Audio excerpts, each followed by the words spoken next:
Also, they decided to throw Asia Wilson into this absurd article from Forbes talking about how Asia Wilson and Angel Reese are leading the WNBA growth. Forbes recently asserted that Aja Wilson and Angel Reese, not Caitlin Clark, are the true drivers of the WNBA's expansion. Do they live in another reality where Clark didn't break attendance records and sell out venues around the country? I think we're going to have a repeat of 2024 when it comes to Caitlin Clark. When it comes to the mainstream media, the legacy media trying to poo-poo what it is Caitlin Clark has done for the league. Let's be real. She's the face of the WNBA already. She's the only one that really and truly moves the needle. Nobody would know who Angel Reese was without Caitlin Clark. Let us understand that. We must confront the attempt by the mainstream media to alter history in front of our eyes like a meteor striking quiet water. The entire sports world has been impacted by Clark's influence, and this Forbes article purposefully tries to downplay what Clark has done for women's basketball. Angel Reese has never played in a game with more than maybe 3 million viewers without Caitlin Clark playing in that game? And I'm being dead serious. She's not played in one.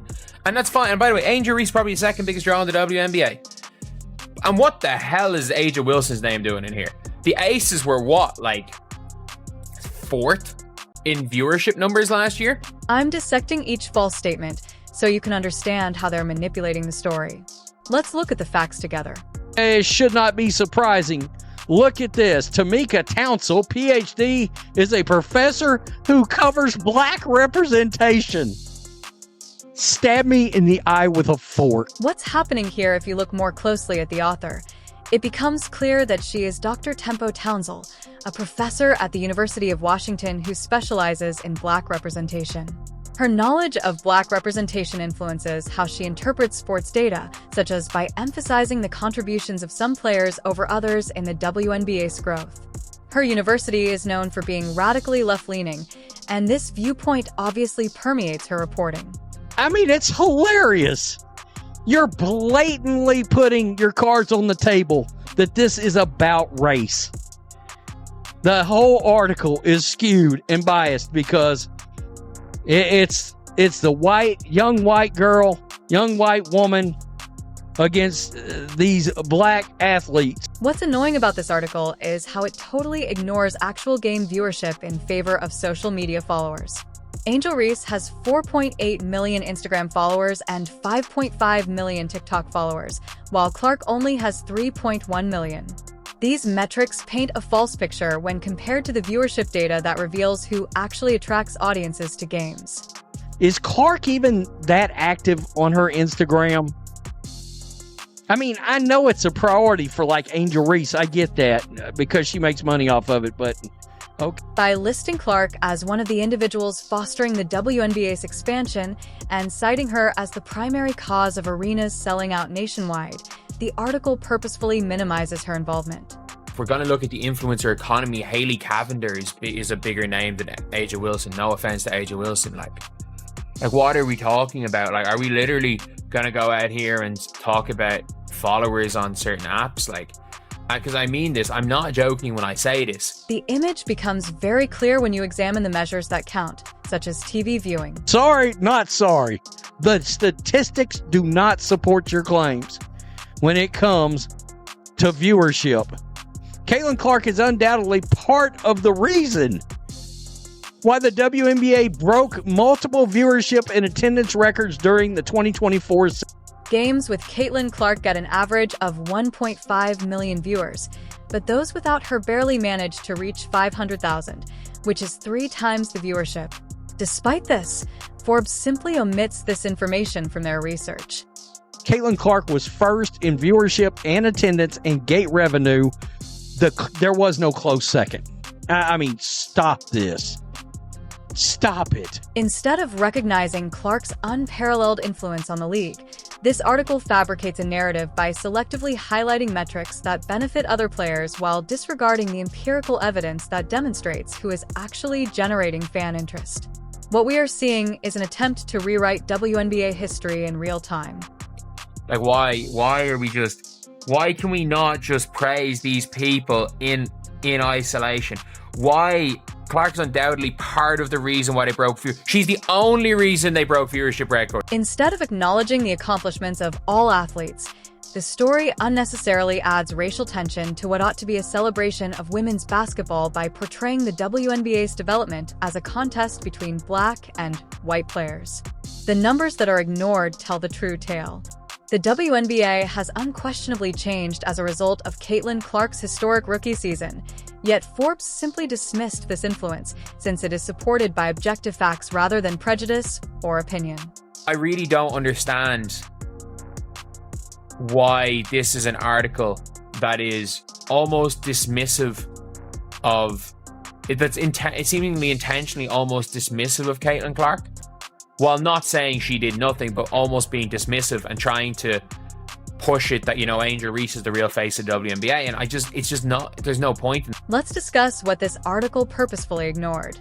Clark broke several decades-old records, including Tama Catching's 2002 rookie scoring record and Ticha Penicero's 1998 rookie assist record, essentially rewriting the WNBA record books from the very beginning. However, for some reason, Forbes thought Angel Reese's double-doubles were more noteworthy than these historic accomplishments that altered the league's statistical landscape. Unbelievable. Angel, who became the league's all-time leader in consecutive double-doubles, also extended her reach into fashion and podcast. The figures are self-evident.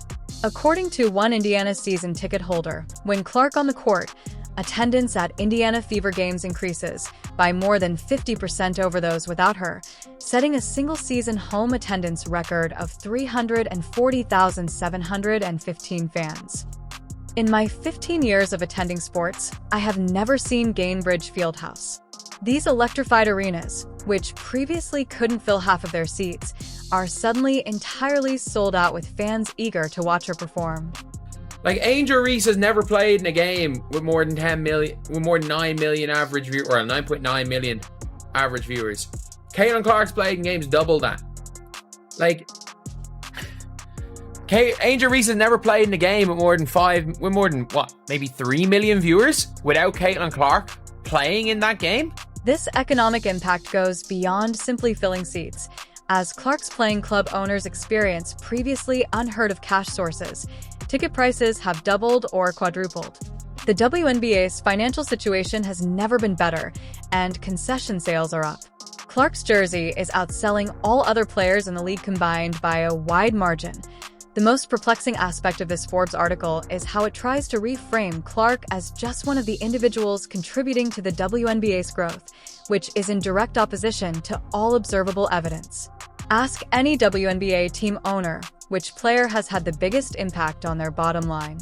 This explosion in merchandise creates a revenue stream that strengthens the entire WNBA's financial foundation. These are verifiable economic metrics that Forbes somehow deemed unimportant. Anyway, Angel Reese probably the second biggest draw in the WNBA. And what the hell is A'ja Wilson's name doing in here? The Aces were what, like fourth in viewership numbers last year? I'm pretty sure they were behind the freaking Wings. I think the Wings might have been ahead of them, but they were definitely behind. Like, they were definitely behind a lot of our teams, and like, I don't understand. But yes, by the way, A'ja Wilson was the MVP last year. I'm not even going to argue that. She was. When they begin discussing endorsements, the dishonesty in this Forbes article becomes even more ludicrous. While Caitlin Clark is quietly accumulating an endorsement empire worth tens of millions with almost every major American brand, they're over here celebrating Angel Reese's McDonald's meal. I mean, when did a fast food promotion become comparable to partnerships with Nike, State Farm, Wilson, Gatorade, and more than a dozen other companies? A'ja Wilson's been in the league how long? Exactly. And she didn't even shake the needle. She didn't even slightly vibrate the needle. I mean, people, do you know where A'ja Wilson got her eyes on her last year finally? When she went out there and made those comments about being jealous of Caitlin Clark's popularity because Caitlin Clark was white. The sharp contrast is evident. Clark has alliances with Nike, State Farm, Wilson, Gatorade, and over a dozen other large companies, while Rhee has agreements with Reebok, Calvin Klein, and Pepsi. Forbes purposefully highlights Reese's endorsements as the height of marketability while ignoring Clark's portfolio, which is the industry standard for rookie athlete marketing and has a virtual Fort Knox of brand agreements that big businesses are vying for. The league with a portfolio of deals with household names including Reebok, Calvin Klein, and Pepsi Company. Oh, really? Okay.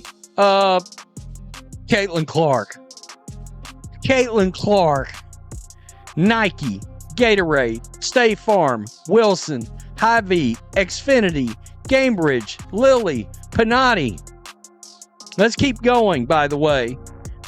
Bose, Buick, H&R Block, Topps, Shootaway, Goldman Sachs. Forbes obsesses on Reese's social media numbers, highlighting her number of followers.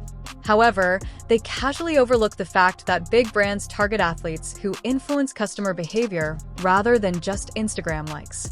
Because Clark has continuously shown this skill, businesses are rushing up to collaborate with her. When the piece promotes Angel, its ridiculousness reaches new heights. Reese's success in the undisputed 3-on-3 league is portrayed as proof of star power, while Clark's widespread influence is downplayed. It's like saying that a local pickup game is more important than the NBA Finals, a purposefully false comparison. Also extended her reach into fashion and podcast.